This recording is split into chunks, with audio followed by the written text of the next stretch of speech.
Hi, I'm John Javier, and this is the Great British Chef's Signature Series. The biggest influence I've had on my palate is probably Cantonese food. But now I've learned to sort of like expand my repertoire to regions like Hakka cuisine. When my mum and dad separated, I started cooking at home. It was super therapeutic, you know, I could just spend the whole night sort of like making something for my mum. I definitely didn't grow up thinking, oh, one day I want to become a chef. It sort of just happened. All of a sudden, I've lost 10 years of my life. Hi, I'm John Javier. We're at the tent at the end of the universe, and I'll be preparing for you black pepper crab. So I've chosen to do this dish because one, crustaceans are sort of, you know, the pinnacle of Chinese cuisine, and they're held in such high regard. Another is because black pepper is one of my favorite dishes. This dish is probably more akin to the Malaysian or Singaporean version, but its roots are deeply within Chinese cuisine. So the first step to this dish, this crab is still alive. So the best way to kill it humanely is we're going to put it in ice so it goes to sleep. We'll leave it in there for about 15 minutes while we prepare the rest of the sauce. So just here, we're going to start with chopping up our onions.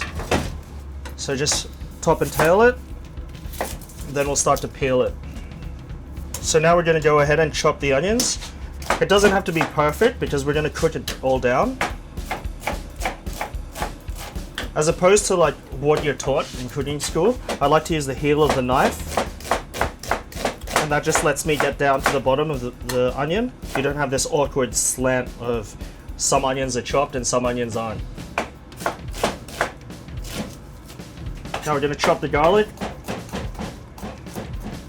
Doesn't have to be perfect. You can combine all that garlic and onions together, and we're going to sweat it down in a pot. So now just a little bit of oil. Just get that all in the pot. And we're just going to let that cook on a low heat. Now while those onions are cooking, we're going to get all the other ingredients out. So this is just unsalted butter. You can leave it out the night before, just makes it a lot easier to manage. So with the butter in the bowl, we're going to add black pepper, just ground up. Always best if you do it fresh. Dried shrimp, you can buy this in Chinatown. It sort of comes packaged. Next we've got MSG. MSG isn't, has this bad reputation attached to it, but it's completely untrue. We use it a lot in our cooking here, and you know, you'll find that even in like fine dining restaurants, they'll use it. It's essentially just, it's extracted from beetroots these days, but naturally found in tomatoes, seaweed, and it just like balances off that flavor. Here we've just got plain white sugar and some salt. Just some oyster sauce. And then these are curry leaves. We're just gonna pick about 10 leaves off. They're very strong, so try not to use more than that. While we're waiting for our onions and garlic to sweat off, I'm gonna go ahead and pick the rest of these curry leaves, and we're gonna fry it up and use it as a garnish for the dish. So have a tray ready, lined with some sort of paper towel. We're gonna get our curry leaves and just put them into a strainer like that. And we're gonna deep fry it until the bubbles slow down in the fryer and it gets nice and crispy. You don't want to cook it too long, otherwise the leaves will just go brown. Strain it off. And just onto your paper lined tray. And they should look like that. And from time to time, just give your onions and garlic a stir. You don't want it to get too much color on it and cook too quickly. You want it to be nice and sweet. So now we're gonna break down our crab. The ice has helped put the crab to sleep. It might still move a little bit. That's just due to the nerves in the crab. So you'll find that even once I remove the shell, sometimes the legs will twitch. That's completely normal. So yeah, just dry off the crab just a little bit so you don't get a messy workplace. Just straight on the board like that. The first step is to sort of remove this tail, just as such. First we're going to take the arms off, bend them inside, and that'll just snap it. Now on the back side of this crab here, you can make 2 slits. One to this side, be careful. Keep your hand firmly on top. Make sure your thumb isn't down like that, because it's a very dangerous task. And you sort of dislodge the meat inside with the crab shell. So We're just gonna pull the head from the body, just like that. Now just using a pair of scissors, you can cut off the gills of the crab. This isn't very nice to eat, or you can just pull them off with your hands. We can also remove this front part, which is the mouth. Now depending on your own palate, all this stuff that's here is flavor. This is sort of like the fat of the crab, right?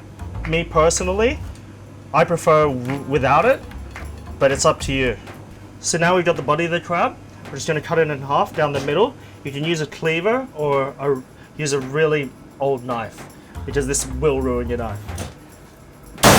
Just like that. Just for ease of eating, I like to break up the shell on the arms a bit. I still want it to be surrounded by the shell because that protects it while it's cooking and stops it from drying out. So we're just going to give it a light crack just to make it easier. You can see here, it's very easy for the guest to just sort of pick it apart. And even while it's dead like this, still try and keep your fingers clear from the claws, because you can see it's still closing up by itself. So back to our sauce. We've got all the ingredients in the bowl. We're just going to pour the caramelized onions and garlic straight over the top, like so. For this part, you can use a whisk, but I like to use my hands just because I find it's easier to sort of mix it around, especially with the butter. You just want to incorporate all those ingredients into the butter evenly. It's almost like kneading a bread dough. Alright, now that we've got the butter mixture, I'm just going to get some of it back into the pan. 4 big spoons, this size will do it. So here we've got our crab that we've broken down. We're just going to get into a large mixing bowl.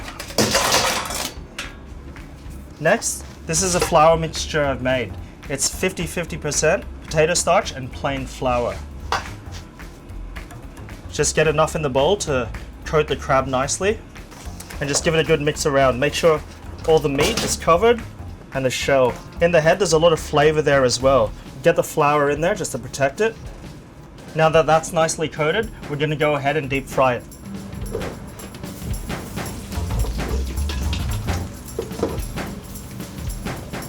And we're just going to let that fry for 2 minutes. Here's our crab that's cooked. We're just going to pour this sauce over the top and give it a nice toss.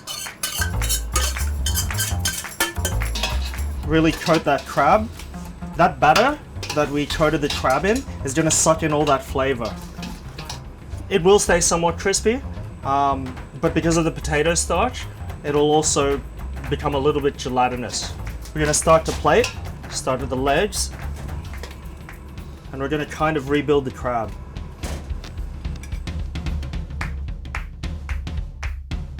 I'm just going to get more of that black pepper sauce just over the top like so.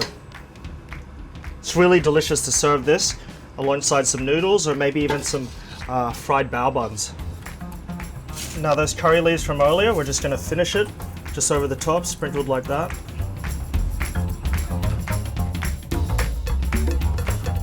This is black pepper crab.